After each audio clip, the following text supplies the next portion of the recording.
serez dans de bonnes conditions pour suivre ce décryptage du mois. Donc bienvenue, je suis Blandine Aubert, directrice régionale de l'ADEME. Je suis ravie de vous accueillir. Le principe, vous prenez un thé, un café et puis on échange autour d'un sujet qui nous est cher, en l'occurrence aujourd'hui l'éco-conception.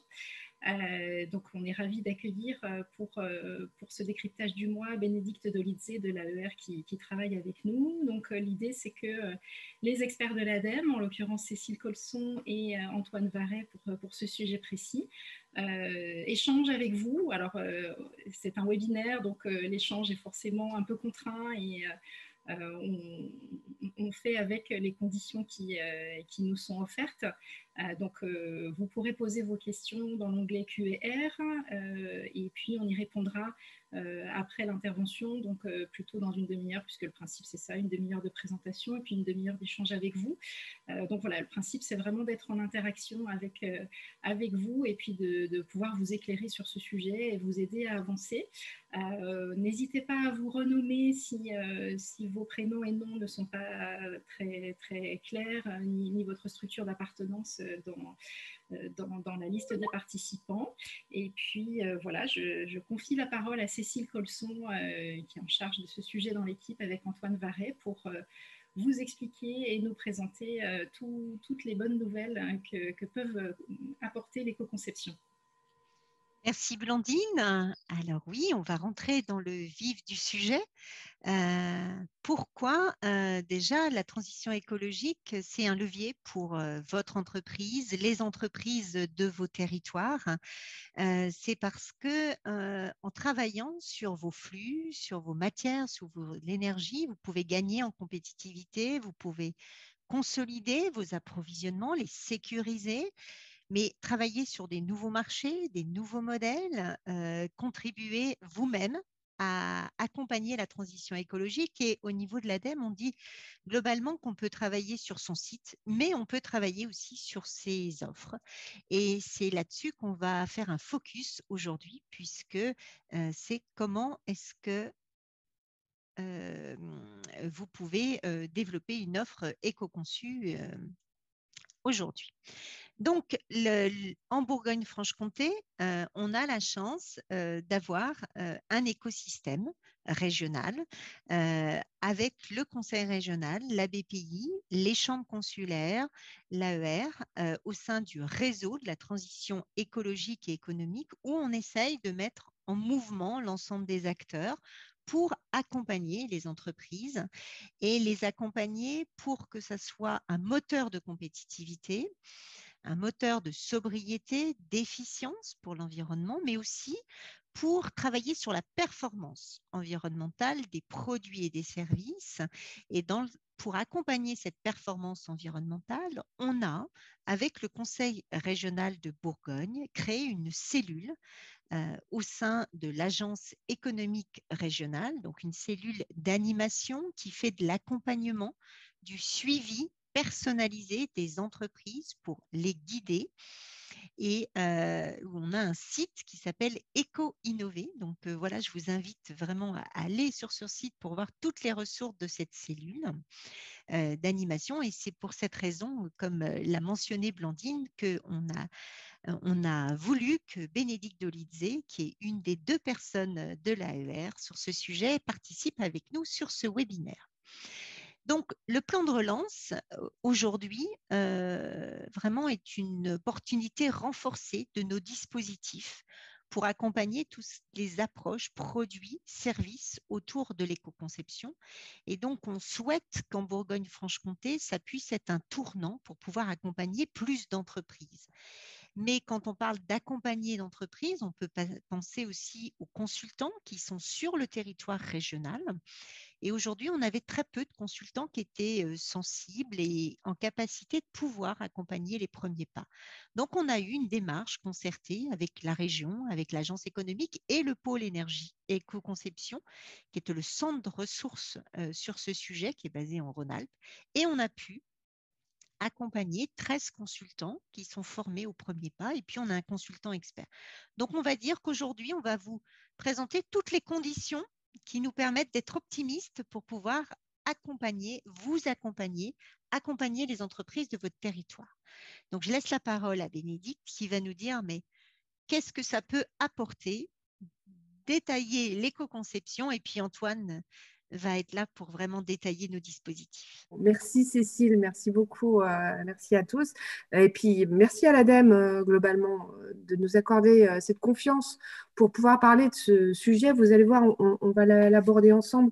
L'éco-conception, c'est vraiment quelque chose que on ne peut plus dissocier du développement économique. Et c'est pour ça qu'à l'Agence économique régionale, on est très content de pouvoir travailler sur ce sujet parce qu'on pense que c'est un vrai levier de compétitivité, comme l'a dit Cécile, pour les entreprises. Autant l'innovation jusqu'à présent était perçue comme ce levier, l'éco-conception maintenant, l'éco-innovation est devenue indissociable pour quelques raisons qui sont affichées ici. On voit sur les questions de marché, où on voit que maintenant la déclaration environnementale et la note éco-conception de certains donneurs d'ordre devient importante pour emporter un marché. Les questions aussi des clients qui deviennent de plus en plus attentifs à ces questions et qui demandent des produits plus économes avec de nouvelles fonctionnalités. L'éco-conception et l'éco-innovation globalement permet d'y accéder. Les instances, à travers la réglementation, à travers les nouvelles questions d'affichage environnemental qui commencent à pointer, bien entendu, se positionner par rapport à la concurrence pour avoir des produits qui ne se battent pas toujours sur le coût, des produits plus innovants. Et bien sûr, la question de ressources. Mais voilà, donc tout ça, pour des enjeux économiques de l'entreprise, on voit bien qu'il est absolument primordial de se poser la question. Et on voit aussi, avec tout notre écosystème en région, qu'on commence vraiment à avoir un décollage très important au sein des entreprises et des demandes de plus importantes sur ce sujet. Mais quand on parle d'éco-conception, l'éco-conception, il faut quand même qu'on soit bien d'accord sur la définition parce que, voilà, on entend parfois dire il y a plusieurs acceptations pour le terme. Non, il n'y en a qu'une définition qui est définie par la norme ISO 14006 de l'AFNOR et qui nous dit que l'éco-conception, c'est une approche méthodique qui prend en considération les aspects environnementaux dans le processus de conception et de développement pour réduire les impacts environnementaux négatifs tout au long du cycle de vie d'un produit ou d'un service. Alors, on a bien la notion de produit et de service. Peut-être que ce soit Antoine ou moi, on risque d'avoir des abus de langage pour la suite et de parler de produit, mais entendez à chaque fois service derrière parce que c'est très important aussi. On peut éco-concevoir un service. Donc, alors, l'éco-conception, eh bien, il y a cinq grands axes à prendre en considération quand on parle d'éco-conception. D'abord, on est sur une approche un peu différente de celle qu'on a habituellement sur les produits, sur les aspects environnementaux. Habituellement, jusqu'à présent, on parlait de système de management environnemental qui se référait souvent à la norme ISO 14001, où on regarde vraiment ce qui se passe sur notre site de production. On regarde tous les entrants, tous les sortants, les pollutions, les déchets, l'énergie éventuellement, etc. Quand on parle d'éco-conception, alors on a une approche produit ou service, donc, c'est-à-dire qu'on peut avoir à traverser plusieurs sites de production. On a plusieurs organismes impliqués, plusieurs types d'entrants, plusieurs types de sortants. Donc, voilà, on va avoir une vision un petit peu décalée par rapport à cette façon de voir très conventionnelle où on se basait sur son site de production. Donc, ça, c'est le premier point à avoir en tête. Le deuxième, c'est-à-dire, c'est une méthode multi-étapes. On se base sur le cycle de vie du produit. Donc, vous voyez ici représenter les 5 principales étapes en plus de la conception. C'est-à-dire qu'il y a les matières premières entrantes dans la conception de ce produit. Alors, dans la conception d'un service aussi, il faut toujours penser qu'un service, ce n'est pas complètement immatériel. Même un service numérique derrière, on a dû utiliser des matières premières, ne serait-ce que pour produire le terminal ordinateur, téléphone ou tablette qui vous permet d'accéder à ce service. Donc, les matières premières, toute la phase de fabrication, les phases de transport. Là, il n'y en a qu'une qui est identifiée sur le cycle de vie, et vous imaginez bien que le transport, il y en a un petit peu partout. Un point extrêmement important, c'est qu'on va passer beaucoup de temps aussi à regarder les usages, comment le produit est utilisé. Est-ce qu'on va utiliser de l'énergie pendant son utilisation? Est-ce qu'on va avoir besoin de consommables, etc. Et puis la fin de vie, qu'on va essayer de réduire au minimum en fin de vie qui sortirait du cycle, essayer de boucler la boucle un maximum. Donc, cette éco-conception, le deuxième point à retenir, c'est que c'est une méthode multi-étapes. Le troisième point, c'est que c'est une étape multiple critères. Peut-être, là, je pourrais faire le parallèle par rapport au bilan carbone, où on regarde essentiellement les émissions de gaz à effet de serre. Dans le cadre de l'éco-conception, on va regarder des critères tels que la pollution de l'eau, la pollution de l'air, des sols, le bruit peut faire partie des éléments qui nous intéresseront, les déchets, matières premières, énergie, et on va regarder la slide suivante en croisant les étapes du cycle de vie par rapport aux différents critères d'impact qui sont normalisés aussi et qui font partie d'une méthodologie qui a été éprouvée, basée sur des études scientifiques de longue haleine. On a des bases de données qui nous permettent de travailler là-dessus. On va croiser les étapes du cycle de vie avec les différents critères d'impact. Et vous voyez, effet de serre a été laissé en gras et plus gros parce que, malgré tout, quelle que soit l'étude que l'on fait, on se rend compte que c'est toujours un critère d'impact qu'on va garder dans les éléments de travail. Et selon le produit ou le service, eh bien, on pourra regarder des critères d'impact tels que l'acidification des eaux, l'écotoxicité, la consommation d'énergie non renouvelable. On fait une distinction entre renouvelables et non renouvelables, les consommations de ressources rares notamment, etc. etc. Donc, une autre vision, une multi-étape, une critères. Et quand on a tout ça en tête, on va travailler sur le fait d'éviter de faire des transferts d'impact.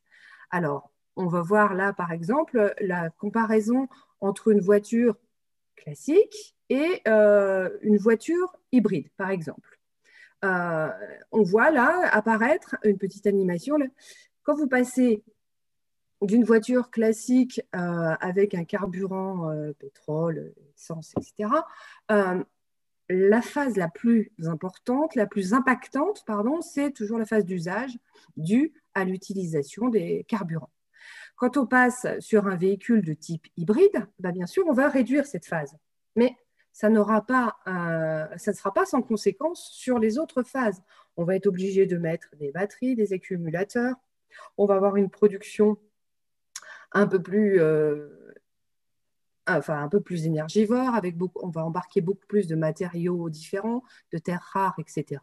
Et donc, vous voyez que ça va augmenter les impacts sur les autres étapes du cycle de vie.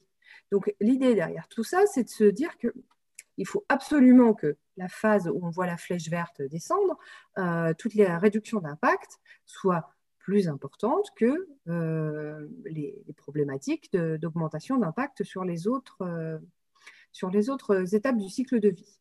Et on va se poser la même question sur les critères d'impact environnementaux. Se dire, voilà, je passe d'une voiture classique à une voiture hybride, eh bien, je vais consommer moins d'énergie, donc émettre moins de gaz à effet de serre. Mais par contre, je vais avoir, comme on disait, on va utiliser des terres rares, et on va avoir un impact un peu plus important sur les ressources, on va avoir un impact plus important sur la toxicité et l'acidification. Donc voilà, faire de l'éco-conception, c'est-à-dire repenser son produit ou son service, c'est garder toujours en tête ce souci d'éventuels déplacements des impacts environnementaux. Et le point qu'il faut qu'on garde en tête quand on fait de l'éco-conception, c'est qu'on va être obligé de faire des choix, justement en voyant ces transferts d'impacts environnementaux, etc. On se dit, bah, de toute façon, on ne pourra jamais faire quelque chose qui réponde tout à fait qui réduise les impacts environnementaux sur toutes les étapes de cycle de vie, etc. Donc, on va être obligé de faire des compromis. On va regarder d'un côté la faisabilité technique, ça paraît, et le coût. C'est absolument essentiel quand on repense son produit ou son service. Les différents risques, le respect de cahier des charges, etc., etc. Et puis, bien sûr, les besoins des clients. Et puis, on va mettre ça en regard de notre éco-conception, de notre façon de reconcevoir notre produit ou notre service et faire les meilleurs compromis pour arriver à une solution qui soit globalement bénéfique. Pour faire ce travail, on l'a dit au début, hein, l'éco-conception, c'est quelque chose qui nous permet d'innover, de repenser sa façon de faire. On voit dans la diapo suivante, Antoine, s'il te plaît, merci, qu'on a différentes façons de retravailler son produit ou son service. C'est-à-dire qu'on peut se dire, bah, comme on vient de le voir, on est déjà au niveau 2. Pour le niveau 1, si on prenait l'exemple de la voiture, c'est-à-dire que j'ai une voiture et je vais essayer d'en améliorer un petit peu la motorisation, de l'alléger, d'utiliser peut-être des matériaux recyclés, etc. Mais je reste sur une voiture à carburation classique, etc. Le niveau 2, bah, c'est celui qu'on vient de voir, c'est de se dire, bon, je vais passer à l'hybridation, je repense un petit peu ma motorisation, enfin, je repense sérieusement ma motorisation, etc. Et là, du coup, je réduis, mais je prends de plus gros risques et je dois vraiment comparer tout mon système pour être sûr de ne pas déplacer ma pollution. Le niveau 3, bah, on peut innover dans les fonctions, c'est de se dire, bah, cette voiture, est-ce que je dois l'utiliser toujours pareil ou est-ce que je dois repenser à comment l'utiliser à plusieurs, comment pouvoir peut-être la partager, etc. Et donc, en fait, je reste toujours sur l'idée de cette voiture, mais je peux l'utiliser différemment, inventer peut-être une plateforme de covoiturage qui va l'utiliser, etc. Et le niveau 4, bah, c'est de se dire, bah, en fait, je reviens à l'élément de base et je me dis, mais à quoi donc me servait cette voiture? En fait, est-ce que j'ai besoin d'une voiture ou est-ce que j'ai besoin de me déplacer? Et là, on arrive à une innovation vraiment de rupture. Et vous voyez qu'à chaque fois, certes, on gagne en éco-efficacité, mais on engendre des complexités différentes. Donc, ce qu'on vous propose là maintenant, si on aura des questions pour la suite, si vous en avez, c'est de passer tout de suite à un exemple de l'entreprise Printech. Je laisse Antoine lancer une petite vidéo qui va nous présenter le sujet.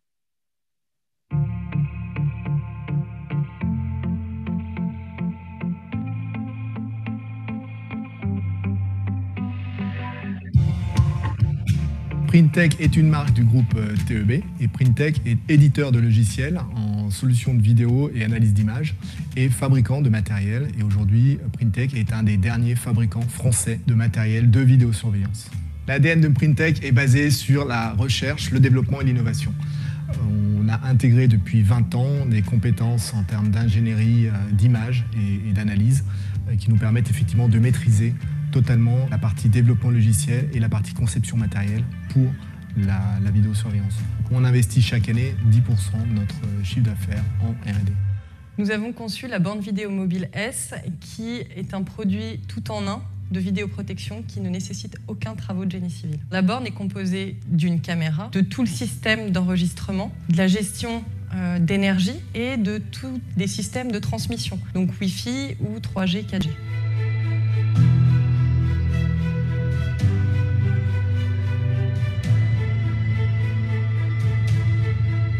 La borne vidéo mobile est un produit qui répond à de nombreux marchés, aussi bien les collectivités que la surveillance de chantier, l'événementiel, les événements sportifs, les points sensibles. La borne mobile est très intéressante parce qu'elle nous permet véritablement une souplesse d'usage. On peut la déplacer sans aucune difficulté au gré des demandes de la population. Qui plus est, une démarche aussi qui est très importante pour les collectivités, c'est l'éco-conception qui est bien sûr valorisée dans nos appels d'offres et Printech s'est inscrit parfaitement dans cette démarche. Les principaux atouts de la borne vidéo mobile sont son autonomie, sa simplicité d'installation et sa simplicité d'utilisation. Donc c'est facile, même si on n'est pas un pro de la vidéosurveillance, de s'approprier le produit et de l'exploiter au quotidien. Le CETIB nous a accompagnés dans la démarche d'éco-conception du produit à travers différentes étapes, la formation, que ce soit au niveau de la méthodologie ou du logiciel utilisé, sur le bilan du produit qu'on souhaitait faire évoluer, et puis après, dans un deuxième temps, sur la partie étude du nouveau concept, ainsi que l'évaluation des modifications apportées. Les perspectives pour l'entreprise sur l'éco-conception sont aujourd'hui évidentes. La vidéo intelligente nous permet d'envisager des solutions de mobilité durable.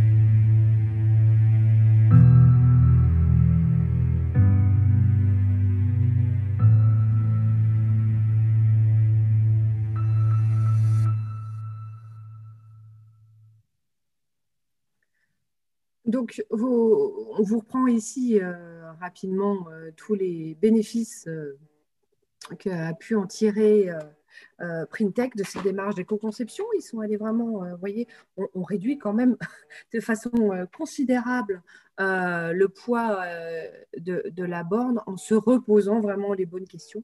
Et puis, on arrive à une réduction du prix de vente qui est vraiment réduit. Il faut savoir que grâce à cette démarche, Printech réussit à rester le dernier fabricant de bornes vidéo en Europe, puisqu'ils sont essentiellement basés. Mais on voit aussi sur la diapo suivante tous les bénéfices que ça peut apporter pour le. Alors là, on a les entreprises les bénéfices pour l'entreprise, sur la méthodologie, les outils, la prise de conscience de cette question pour tous les collaborateurs et puis même pour ceux qui étaient dedans tous les jours. Le fait de se reposer cette question en dézoomant le sujet, en regardant plus globalement et en se faisant accompagner sur une méthodologie, c'est très intéressant. Et surtout, maintenant, l'entreprise a acquis les compétences pour pouvoir développer cette méthode sur d'autres produits. Et puis, il y a des bénéfices très intéressants aussi pour le client. On voit le témoignage de cette collectivité qui explique que l'éco-conception est un volet important pour ses commandes et lui permet du coup aussi de valoriser ses achats en ayant des produits plus fonctionnels et qui leur permettent de penser à de nouveaux usages. Donc voilà, globalement, l'éco-conception, ce que ça peut apporter pour une entreprise de la région. Vous pourrez retrouver des témoignages d'autres lauréats des trophées sur le site Éco-Innover dont vous a parlé Cécile en introduction. Et puis, bien sûr, je suis aussi à votre disposition si besoin pour parler d'autres domaines d'activité si ça s'avère nécessaire. Antoine va vous expliquer comment maintenant, à travers toutes les aides à la fois financières, bien sûr, on connaît tous l'ADEME pour ça, mais aussi techniques, on peut aider les entreprises de la région à faire encore plus. Merci Bénédicte pour ta présentation sur les aspects techniques de l'éco-conception. Donc je vais reprendre effectivement sur comment on peut aider à la fois à monter des projets financièrement, techniquement. Donc avec le plan de relance, on a le pack éco-conception qui structure, qui articule tous nos actions du dispositif sur éco-conception, comment on peut l'accompagner. Donc, très brièvement, on va juste revoir la démarche de conception parce que, comme l'a dit Bénédicte, c'est multi-étapes de critères. Même dans la démarche, il y Il y a plusieurs étapes aussi à prendre en considération. Et ce qui est intéressant, c'est que chaque dispositif de l'ADEME, dans le pack de conception, répond à un moment de cette étape. Donc, on retrouve un peu un parallèle si on prend l'exemple des premiers pas et des diagnostics. Ça nous permet de voir un peu les premières étapes, donc d'identifier tout ce qui pourrait être les enjeux de l'entreprise, quel produit choisir, vers quels critères s'orienter, etc. On a ensuite tout ce qui serait la mise en œuvre du plan d'action, le construire, le consolider. Et enfin, donc, valoriser finalement cette démarche, la mise en place du produit ou du service, donc via soit des investissements, soit de la communication qui peut être labellisée ou non. Donc, il y a 3 aides pour 3 niveaux d'éco-conception. Donc, quel que soit le niveau de maturité sur la thématique de l'entreprise, on peut retrouver finalement chaussure à son pied à l'ADEME. Là, on a plutôt un schéma d'escalier. Donc, c'est vrai que si on arrive vraiment, on connaît vraiment pas trop ce que c'est l'éco-conception, on souhaite découvrir, on souhaite monter en compétences. Ce qu'on propose, c'est vraiment de passer donc, au niveau 1, le jeu démarre, donc tout ce qui pourrait être du premier pas en éco-conception ou de la mise en œuvre de l'écolabel européen et de l'affichage mental. Donc ça, c'est des dispositifs qu'on retrouve sur Tremplin. Petit aparté très rapide sur Tremplin, vous devez sûrement savoir qu'il va se terminer le 30 juin 2021, donc la semaine prochaine. Cependant, il va être reconduit, mais dans une forme un peu moins fournie en termes d'actions possibles. Mais en fait, il y aura quelques volets, quelques thématiques qui resteront, dont les conceptions. Donc, même après le 30 juin, on pourra continuer à travailler sur les conceptions via ce dispositif. Donc, une fois finalement qu'on s'est un peu lancé en démarche, qu'on s'est créé un peu ce petit cahier des charges, ce fil rouge, ce début de fil rouge pour savoir où on veut aller, on peut basculer sur les soutiens un peu classiques de l'ADEME, donc études et investissements, que ce soit pour des diagnostics ou de la mise en œuvre. J'aurai des exemples un peu plus concrets juste après à vous fournir pour étayer tout ça. Et enfin, le niveau 3, donc c'est ce qui concernera tout ce qui est R&D, donc des projets qui intègrent une démarche de R&D. Donc là, c'est via un appel à projet Perfecto. Donc pour l'édition 2020-2021, elle a été clôturée le 8 avril. Elle sera très probablement reconduite pour une édition 2021-2022 et les informations devraient arriver d'ici le second semestre sur les temporalités, les dates, les modalités de dépôt. Donc là, on va rentrer tout de suite concrètement dans le sujet. Donc les premiers pas en éco-conception, donc via le dispositif Tremplin actuellement. C'est une action qui vise à financer un prestataire pour être accompagné donc, sur les conceptions, sur vraiment les premiers enjeux, donc ce qui serait la sensibilisation, l'animation auprès des équipes pour un peu intégrer cette démarche et de commencer un premier travail d'identification des enjeux de l'entreprise, son contexte, comment, pourquoi, quel choix de produits, services prendre pour lancer la démarche et tenter donc d'améliorer les performances environnementales du produit ou du service. Ce n'est pas une action qui vise donc à faire une évaluation environnementale sans être dans une dynamique vraiment complète d'éco-conception. On est vraiment sur un accompagnement pour donner les premières briques, la première marche, encore une fois, la métaphore de l'escalier qui revient, pour s'approprier un peu cette méthode et créer un peu ce cahier des charges pour la suite, pour ensuite basculer sur des diagnostics un peu plus complets, une mise en œuvre plus concrète du sujet. Donc, en termes d'accompagnement, c'est assez classique par rapport au dispositif Tremplin. On retrouve le 80% du coût total de l'opération. On peut y intégrer des dépenses internes. Pour quelles raisons? C'est déjà pour la prestation en elle-même. Il y a un besoin donc d'échange avec l'entreprise, avec les équipes. Donc la collecte de données, comprendre les différents enjeux, les objectifs, mais il y a aussi, donc, comme je l'ai dit juste avant, il y a cette volonté de monter en compétence, de vraiment partager les conceptions et donc qu'il y ait des référents qui sortent un peu dans l'entreprise, qui portent ce sujet vers d'autres projets.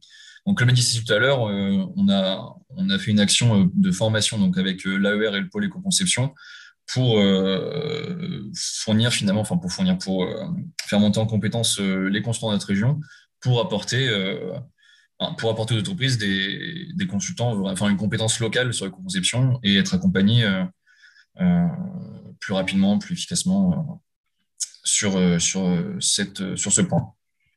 Donc une fois qu'on a fait cette première marche, on peut passer donc à la suite, à au dispositif plus classique, donc toute une phase, tout ce qui serait des aides aux études. Donc, ça peut être des diagnostics qui visent à identifier les opportunités pour se lancer concrètement dans les démarches d'éco-conception. Ça peut être la construction et la mise en place d'un plan d'action, de l'accompagnement technique, du conseil.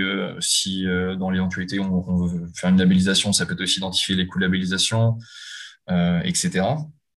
Et donc, ces premières phases d'études permettent derrière donc, de définir et d'identifier les investissements qui pourraient être nécessaires pour diminuer la pression environnementale des produits et des services. Donc, ça marche assez souvent comme ça pour les financements ADEME. On a l'étude puis l'investissement qui est posé sur cette étude, qui repose sur cette étude.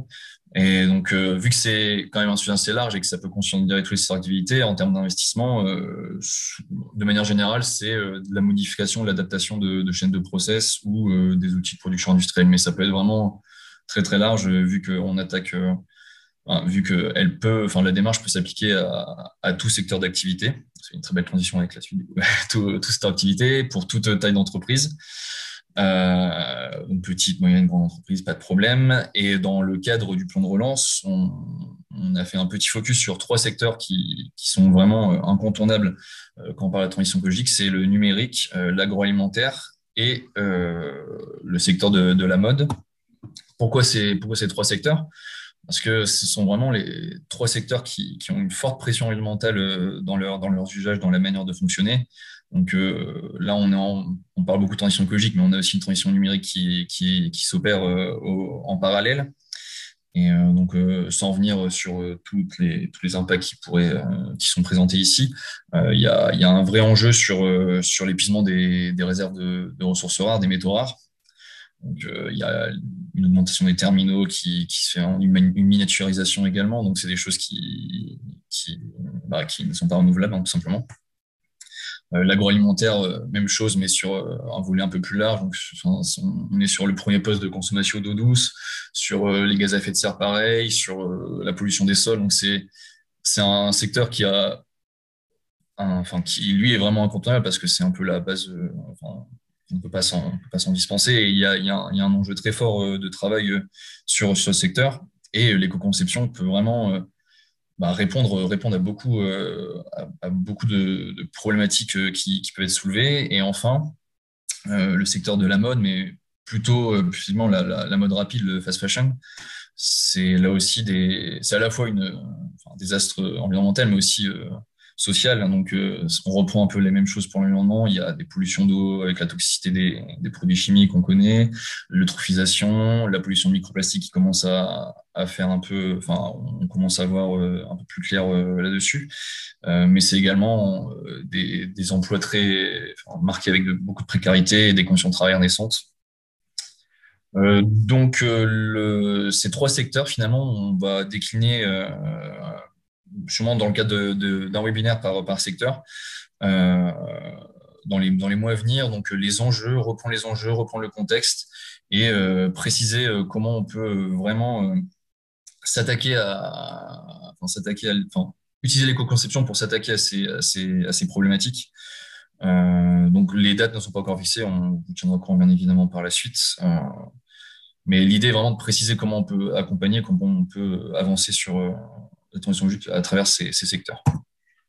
Donc, très brièvement, là aussi, je ne vais pas refaire toutes les cases, un petit récapitulatif des taux d'aide sur le soutien à l'éco-conception, que ce soit études ou investissement. Donc, l'axe 1.1 et 1.2 reprennent les volets études.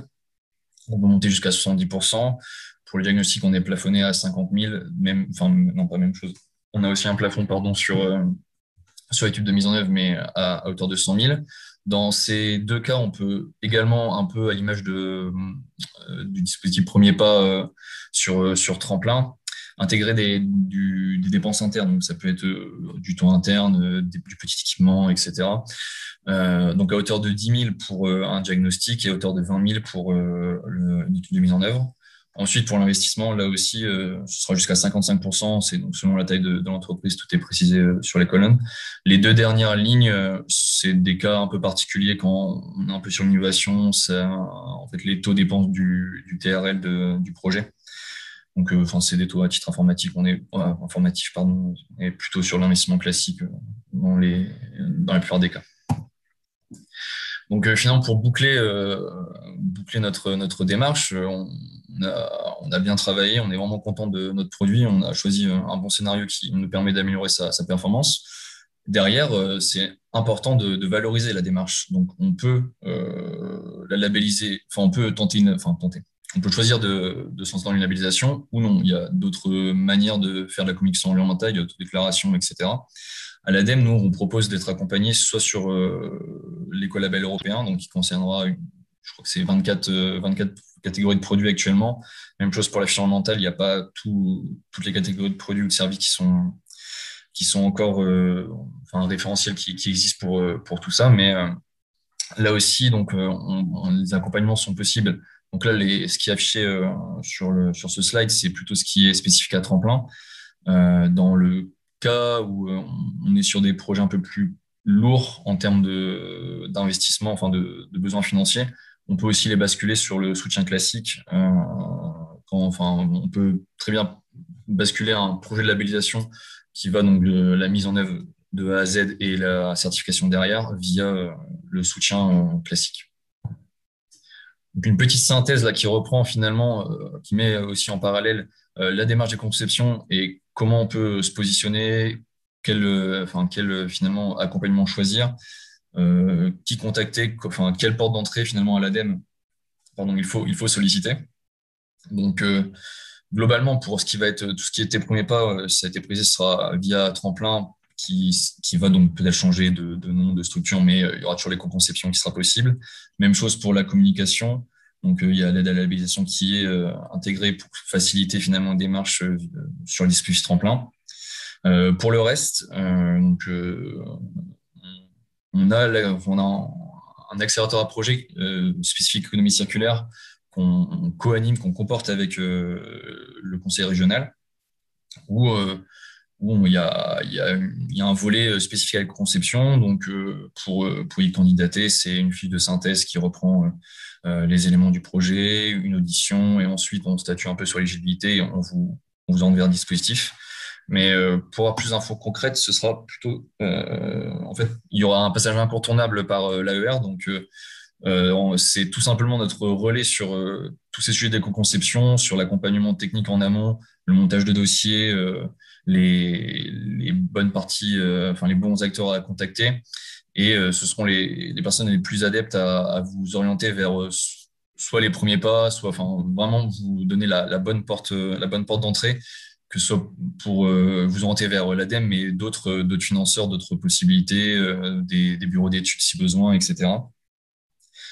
Et dans tous les cas, derrière, la finalité, ce sera, comme tous les autres dispositifs, un dépôt possible sur la plateforme Agir, qui est notre guichet pour toutes les aides. Et donc voilà pour l'éco-conception à l'ADEME. Donc on peut passer à la phase de questions-réponses. Merci pour votre attention. Merci Antoine et merci Bénédicte donc pour cette présentation, toujours dans un temps un petit peu contraint, c'est la formule, mais on espère que ça vous a permis de vous éclairer sur qu'est-ce que l'était l'éco-conception, de voir les dispositifs et vraiment de voir qu'on a la palette complète grâce au plan de relance pour pouvoir vous accompagner sur toutes ces phases. Qu'on a des personnes et des consultants ressources en région ou hors région. Donc, n'hésitez pas. Je me rends compte que j'ai oublié de parler de Jason. Comme tu disais, on est une équipe au sein de l'AER qui sommes missionnés par l'ADEME et le conseil régional sur ces questions-là. Donc, j'ai mon binôme Jason qui n'est pas là aujourd'hui, mais Jason Cledray, basé sur Besançon. C'est une question de proximité aussi. Moi, je suis basée sur Dijon. Voilà. On essaye d'être le plus réactif possible pour répondre aux questions des entreprises liées à ces sujets. La proximité. Et des territoires. Sachez aussi, oui, peut-être, je crois que parmi le public, il y a plusieurs représentants de collectivités territoriales. Vous avez vos contacts habituels à l'AER. Nos collègues nous ramènent aussi toutes les questions liées à ces sujets. et on peut organiser des choses dans les territoires à l'intention des entreprises de votre communauté de communes, agglomération et autres. Oui, c'est important de leur préciser, Bénédicte. C'est vraiment, et les collectivités, vous pouvez donner envie aux entreprises, vous pouvez les accompagner, vous pouvez faire évoluer vos modalités, vos cahiers des charges d'achat, de prestations, en intégrant ces dimensions. Voilà, c'est aussi quelque chose qui peut vous apporter aussi beaucoup en interne de la collectivité. Et Je il y a vois une question qui apparaît, oui. Mm. Alors, est-ce que l'ADEME peut accompagner les associations employeuses dans l'éco-conception? Je travaille dans le DLA 21. Antoine, je te laisse répondre. Qui peut-on aider? Oui, il n'y a pas de problème pour accompagner des associations dans l'éco-conception. On parle beaucoup d'entreprises, mais on peut très bien accompagner des associations aussi. Il n'y a pas de souci à ce niveau-là. Ça concerne vraiment tout le monde, tout acteur, produits, services, etc. On peut vraiment tout faire. On accompagne tout le monde. Et on peut peut-être préciser juste une petite chose pour dire que même les associations, on travaille au-delà de l'éco-conception un petit peu à retravailler le modèle économique associé. Et on a pas mal d'associations dans nos contacts, dans les chefs d'entreprise, qu'on appelle chefs d'entreprise, mais ça peut être des directeurs d'associations. Après, j'ai une question qui a été posée dans la discussion, qui est: est-ce que l'accompagnement de l'ADEME peut concerner un bâtiment pour une future activité boulangerie, café avec pose de panneaux photovoltaïques, par exemple? Alors, on a des dispositifs d'accompagnement des entreprises sur leur partie process, on va dire, et bâtiment. Alors, sur le bâtiment, on intervient pas de façon directe, on va dire. On n'a pas de dispositifs qui permettent d'accompagner tous les projets de bâtiment. Donc, dans votre cas, sur l'éco-conception dans le bâtiment, on parle plutôt de haute qualité environnementale, hein, et donc de démarche. Et là, il y a un pôle énergie qui existe en Bourgogne-Franche-Comté et qui cible les professionnels du bâtiment pour qu'ils développent et qu'ils accompagnent les donneurs d'ordre, publics ou privés, à faire des bâtiments les plus éco-responsables possibles. Voilà. Mais après, sur des investissements, il y avait des dispositifs dans le cadre de tremplin, mais qui s'achèvent là dans quelques jours. Peut-être pour préciser à titre d'exemple, c'était lors d'une autre conférence, mais c'est vrai que, bien que tu en as un peu parlé, on travaille beaucoup sur le bilan carbone ces temps-ci. Et on a beaucoup d'entreprises qui ont fait cette première étape de bilan carbone. Et après, pour trouver des solutions, elles sont un peu perdues pour rebondir. Comment monter une stratégie? Et on voit par la pratique qu'elle rebasculera sur l'éco-conception parce que ça permet déjà aussi à la fois d'avoir un retour sur les émissions de gaz à effet de serre, mais en même temps d'avoir cette recherche de pistes et de stratégies qui permet donc de répondre concrètement à ces sujets. Donc ça peut être aussi des choses intéressantes pour l'entreprise à enclencher après peut-être un bilan carbone ou une première étape d'évaluation. Oui, merci de cette précision, Antoine. On a une nouvelle question, une société qui fait du recyclage de matériaux et qui demande comment est-ce qu'on peut permettre la mise en relation d'entreprises qui offrent des solutions pour permettre justement d'avoir une autre entreprise qui souhaiterait améliorer la fin de vie et trouver une solution à ses déchets. Alors, nous, on va déjà l'aider à réduire les déchets. Et après, quand il en reste, il faut bien trouver une solution. Oui, sur la mise en... je ne suis pas sûre d'avoir bien compris l'idée de mettre en relation avec... des personnes qui cherchent des solutions, en fait, disent avec des clients potentiels qui cherchent à valoriser leurs déchets. En fait, c'est quelqu'un qui offre des solutions et qui... Ah, d'accord. Surtout qu'il n'hésite pas à nous présenter son activité et puis son offre parce qu'effectivement, nous, au cours des rendez-vous avec les entreprises, on peut être à même d'avoir des besoins qui s'expriment et de les renvoyer vers vous. Ça, c'est le premier point.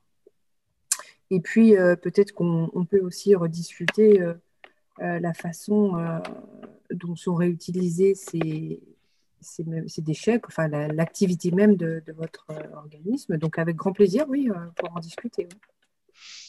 Sachant que par rapport à ce que j'introduisais au tout départ, donc on a un réseau donc, qui est composé des 2 personnes de l'AER, mais de tous les chargés de mission CCI, CMA qui sont présents. Et donc, oui, on essaye, entre guillemets, d'avoir une connaissance des acteurs qui sont sur notre territoire, qui ont des solutions à offrir pour permettre de la mise en relation de proximité. Donc, on le fait au cas par cas quand on a connaissance des entreprises. Donc, c'est bien de se rapprocher de ce réseau RT2E. Et ça, c'est pareil sur le site de l'ADEME BFC. Vous avez les éléments sur le réseau et aussi sur l'offre que le réseau propose, en plus de l'éco-conception. Donc, je vous invite à regarder ce catalogue et le trombinoscope, puisque les chargés de mission ont beaucoup changé. Donc, vous allez avoir bientôt le nouveau trombinoscope de ce réseau RT2E.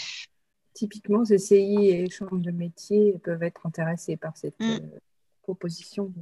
S'il n'y a pas d'autres questions, on va vous remercier d'avoir pris cette pause café, thé avec nous et on vous dit à bientôt et en tout cas, vous retrouverez les supports et l'enregistrement sur notre site d'ici quelques jours.